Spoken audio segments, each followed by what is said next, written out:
Perlambatan ekonomi global dampaknya memang sangat luar biasa.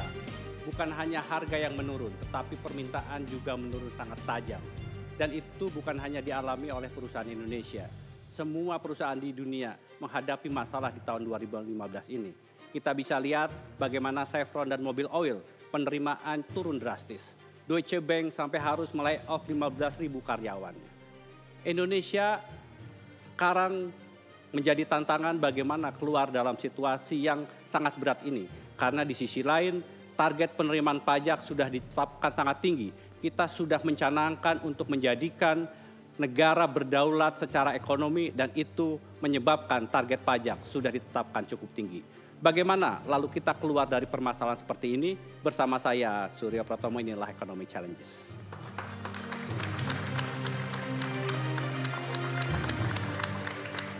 Bijak mengejar pajak, inilah yang akan coba kita bahas malam hari ini karena ini persoalan yang sangat esensial. Kita ingin melanjutkan pembangunan kita dan tanggung jawab itu ada pada kita semua. Siapa saja, Leo, tamu kita malam hari ini? Ya, selamat malam Mas Tommy. Malam ini Economic Challenges mendapat kehormatan sudah didatangi oleh 4 orang narasumber. Yang pertama adalah Direktur Jenderal Pajak Kementerian Keuangan Sigit Priadi Pramudito. Pak Sigit, selamat malam. Kemudian Wakil Ketua Komisi 11 DPR RI, ini komisi yang mengelola keuangan dan perbankan, Pak John Erisal. Pak John Erisal, selamat malam.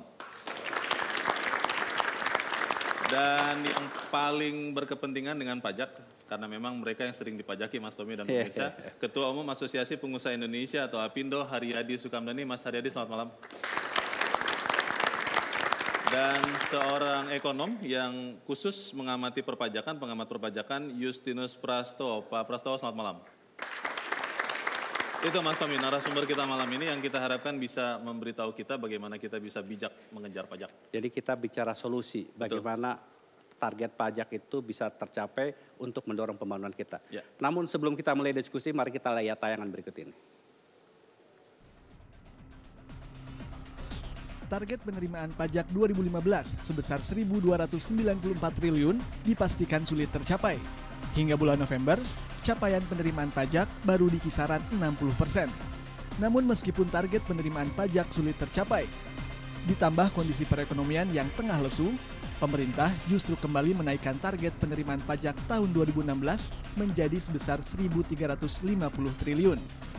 Untuk mengejar target ini, berbagai fasilitas pun segera disediakan pemerintah agar realisasi penerimaan pajak tak kembali meleset seperti tahun-tahun sebelumnya.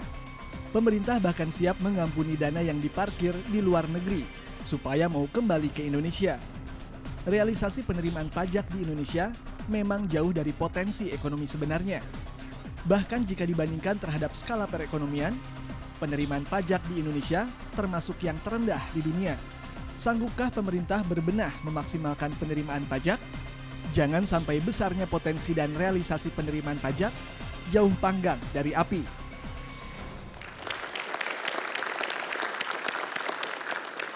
Leo, seperti apa sebetulnya data perpajakan yang ada di Indonesia sekarang ini? Ya, pajak ini sangat penting sekali Mas Tommy dan pemirsa karena memang kalau sering kita mendengar ungkapan bahwa pajak adalah tulang punggung pembangunan, itu benar sekali.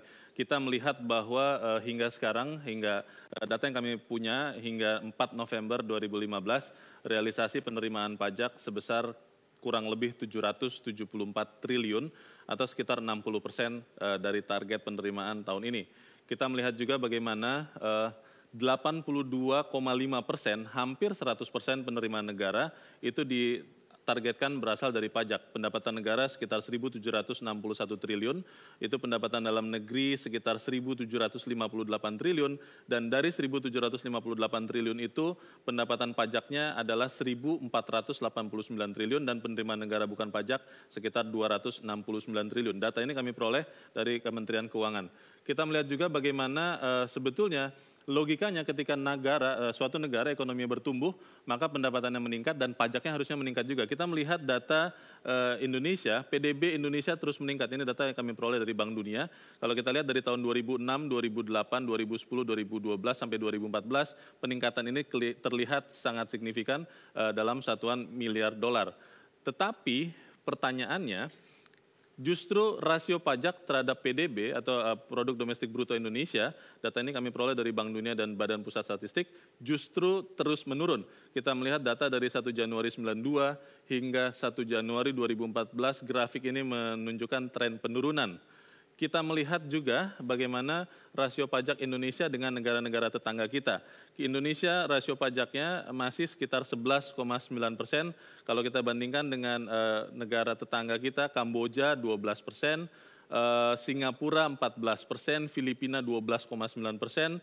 Kita masih lebih unggul daripada Myanmar yang 3,8%, sementara Malaysia sudah di kisaran 16%. Kemudian kita juga melihat data yang kami peroleh ini, pendapatan negara terhadap perekonomian dari 214 negara, Indonesia masih berada di peringkat 188. Pertanyaannya, bagaimana kemudian pembayaran pajak warga negara Indonesia? Kita melihat data-data itu terpampang, kita melihat potensi pajak yang besar. Pertanyaannya, mengapa pajak itu masih belum berjalan atau meningkat sama dengan peningkatan PDB? Mas Tommy. Terima kasih Leo, saya ingin ke Pak Sigit. Pak Sigit, 60% sampai tanggal 4 November. Apakah ini memang di luar perkiraan dan apa yang menjadi penyebabnya Pak Sigit? Terima kasih. 60% buat saya sudah cukup bagus Pak. Ya.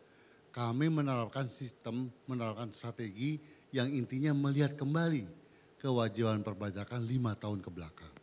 Di situ kami memberikan semacam insentif dalam bentuk pengurangan sanksi. Sepanjang kekurangan perpajakan itu dibayarkan di tahun 2015. Artinya tahun ini salah satu solusi yang ditempuh adalah melakukan insentif kepada wajib pajak dengan pembinaan tanpa kenakan sanksi gitu Pak? Betul, pembinaan. Karena tadi disampaikan bahwa tax ratio kita baru 11,9%. Ya. Itu menunjukkan bahwa wajib pajak kita belum patuh Pak. Dan itu bukan kesalahan mereka. Kami mengakui, kami pun mempunyai kesalahan kurangnya memberikan sosialisasi penyuluhan. Nah itulah kenapa tahun ini kami canangkan sebagai tahun pembinaan, di mana kami berikan insentif, insentif memberikan penghapusan sanksi bagi wajib pajak yang memperbaiki SPT-nya. Pak 5 tahun ke belakang. Sigit, pengampunan pajak itu menurut perkiraan Pak Sigit akan menyebabkan, diperkirakan akan meningkatkan berapa pendapatan sampai akhir tahun nanti? Perkiraan pertama kami adalah 120 triliun nambahnya nanti. Ya. Hanya sampai dengan 31 Oktober ini kira kurang lebih sekitar 60 triliunan yang kita sudah masuk. Jadi diperkirakan sampai akhir tahun berapa persen Pak penerimaan pajak kita?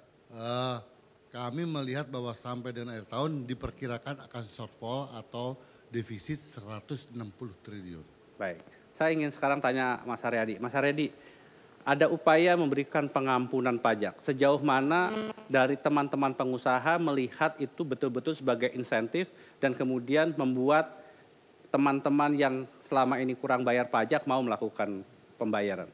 Kalau kita bicara pengampunan pajak itu sebetulnya tidak semata-mata untuk menutup shortfall tadi ya Mas Tommy. Kita harus pahami bersama bahwa ini adalah upaya untuk memasukkan sebanyak-banyaknya wajib pajak kita masuk dalam sistem keuangan kita. Sebenarnya itu poinnya. Jadi kami melihat bahwa ini memang sangat diperlukan oleh Indonesia. Apalagi 2018 akan berlaku automatic exchange information kan. Jadi ini kita harapkan bahwa dengan adanya tax amnesty atau pengampunan pajak yang berlaku tidak semata-mata negara mendapatkan tebusan, tapi sebetulnya adalah tadi yang disampaikan oleh Pak Sigit, adanya kepatuhan nantinya karena semua akan terjadi transparansi Mas. Dan ini yang sangat ditunggu-tunggu sebetulnya oleh masyarakat kita. Apakah teman-teman keinginannya cukup tinggi dari data yang didapatkan? Sangat. Jadi ekspektasi kita sangat tinggi dan kita juga sudah menyampaikan kepada pemerintah bahwa di dalam tax amnesty ini tidak hanya semata-mata untuk mengharapkan repatriasi kapital yang masih ada dari luar masuk, tapi juga justru di dalam negerinya juga